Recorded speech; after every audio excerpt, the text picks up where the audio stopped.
Glenn Nuego po, kumusta ho kayo? Mga katandem natin dyan abroad, mga katandem natin, mga OFWs, kumusta ho kayo? Grabe yung mga isiniwalat ni Interior Secretary John Vic Remulla tungkol puron sa sinasabing matinding korupsyon sa Bureau of Fire Protection. Actually, sabi niya nga ho para bagang ito ay mas karimari-marin, no?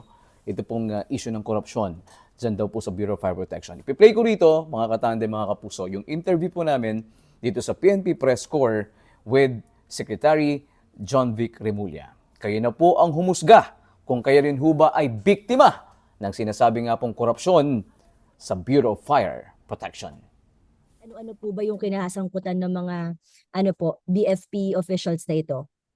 Well, undergoing thorough investigation pa sila ng CIDG. But it turns out na may isang building na ginagawa sa EDSA corner sa Peñaranda Complex na yung fire inspector ay nakapag-deal sa mga developers na sila ang magsusupply ng fire extinguishers na may halaga ng 30 million pesos. Ito ay under the table. Ito ay walang bidding. Ito ay bawal sa mga fire inspectors na makapag-deal. Pero ang lumalabas na ang supplier at ang inspector ay magkamag-anak. So hindi po napabid sa iba? Hindi naman siya public corporation. Private siya. Pero ganun pa man, usually may mga suppliers conference yan eh. Pero in this case, nung inspection pala ng building ay kinontrata kagad ng inspector yung supply ng fire extinguishers para sa building. Sec, kamusta po yung presyo po nito? Overpriced po ba siya? Bakit po siya Hindi masyado, mga 200% lang.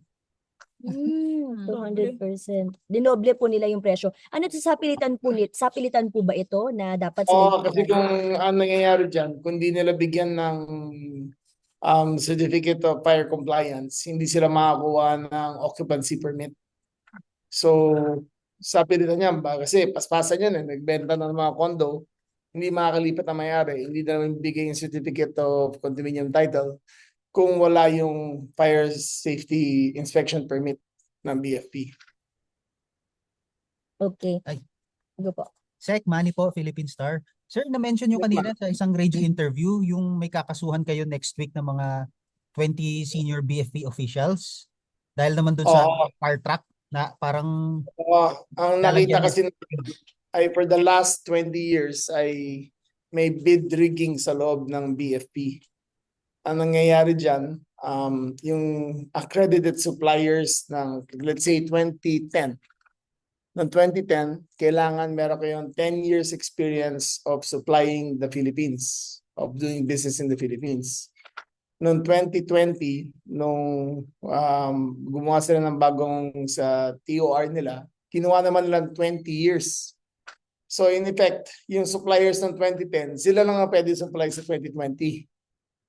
Ang naging very restrictive ang bidding conditions at naging overpriced ng lahat ng fire trucks kasi in collusion na ang BAC at saka ang suppliers. Sec, yung nabanggit nyo kanina, yung may nag-offer daw, yung kumausap sa barkada nyo na may 1.5 million kayo kada fire truck. Are you referring to BFP Director Jesus Fernandez? The charges to be appropriately filed, pero he was there in the party, pero hindi siya yung kumausap sa barkada ko.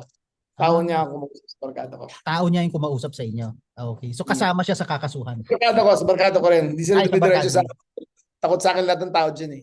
Pero dumaan sila sa isang mga kanang kamay ko at sinabi na pakisabi kay Sec, may 1.5 billion siya sa kada truck. Million, sir? Million? Yes, 1.5 million. Sir, kanina, Third Ann Malonzo pa ng Sunstar. Kanina, sir, sinabi nyo rin yung 15 billion ang nakukubra ng BFP yearly. Mula kailan pa to, sir?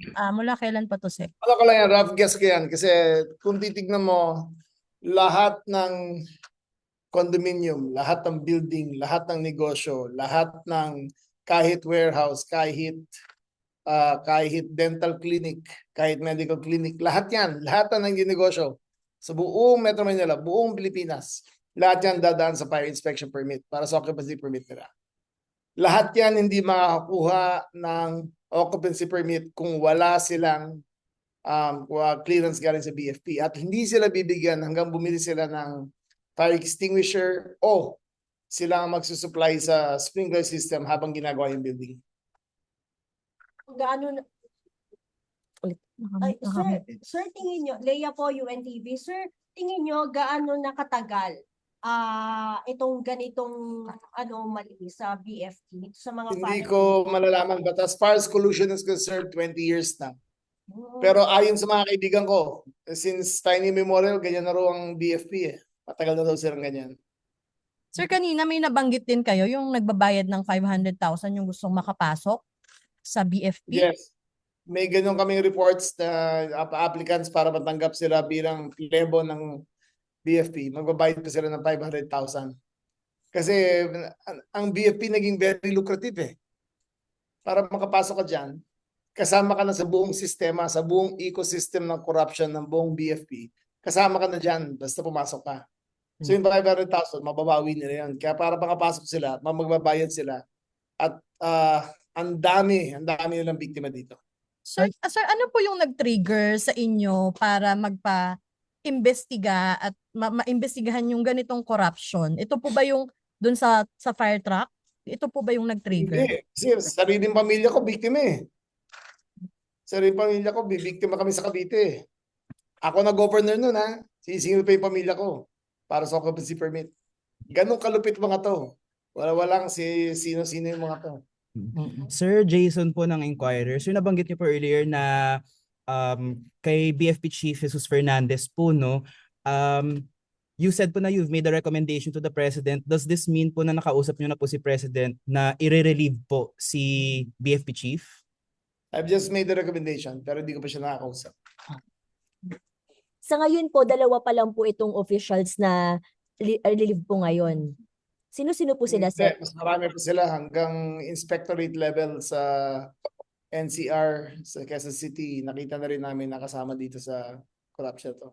Pati yung Bids and Awards Committee ng BFP kasama rin dito. Hi Sec, Ryan po ng PTV. Sec, for soundbite purposes lang, how serious po ang DILG ngayon para masawata po yung corruption inside BFP? Well, andito na ako sa harap niyo, di ba? Nilalabas ko na lahat. Papayal ko na sa ombudsman in due time basta proper na yung case build-up namin. But I want this to stop. We're so serious na nag-procure na kami ng 14,000 body cameras para sa lahat ng inspectors ng BFP. Para kung papasok sila, lahat ng naka-on yan, lahat ng pag-uusapan nila, naka-record straight to our database. Straight, pwede namin i-stream from our headquarters kung anong pinag-uusapan. And right there and then, kung sabihin nilang ito may differential fire extinguisher nyo, dapat sasabihin nila yon. Kung wala silang makita, dapat ibigay nila kagad the recommendation for approval ng kanilang fire occupancy permit. Hindi na kasi pwedeng, we have to use technology eh. Ito kasi papasok sila, mas mayaba pa sila sa secretary ng DILG. Sila ang hari. Kung di nila ibigay yung gusto mo, sila ang mananaig. Kung di nila ibigay gusto mo, sila ang kikita. Hold upin ka talaga. Literally hold up ang ginagawa nila. Panahon na para matigil to eh. Sigurado ko maraming nakikinig ngayon. Marami kayong mga kaibigan na biktima ng mga fire inspectors na to. Kailangan matigil na to. Kawawa naman Pilipinas. Sec, just for the record, ilan po lahat yung sasampahan sa ombudsman? Hintayin nyo na lang. We will get the official list in a few days time. Pero nationwide to ito, Sec. Hindi lang po dito sa Metro Manila. Hindi pa nationwide. We will get there sooner or later. Pero yung 20 po na pinag-uusapan natin, dito pa lang po yun sa Metro Manila. Yes. Okay. Sec, may si Chino Gaston ng GMA 7. Sir, Okay, Sec. Sir, thank you. Hey, thank you. Sec, maraming Sir, salamat thank po. you. Ito, kita.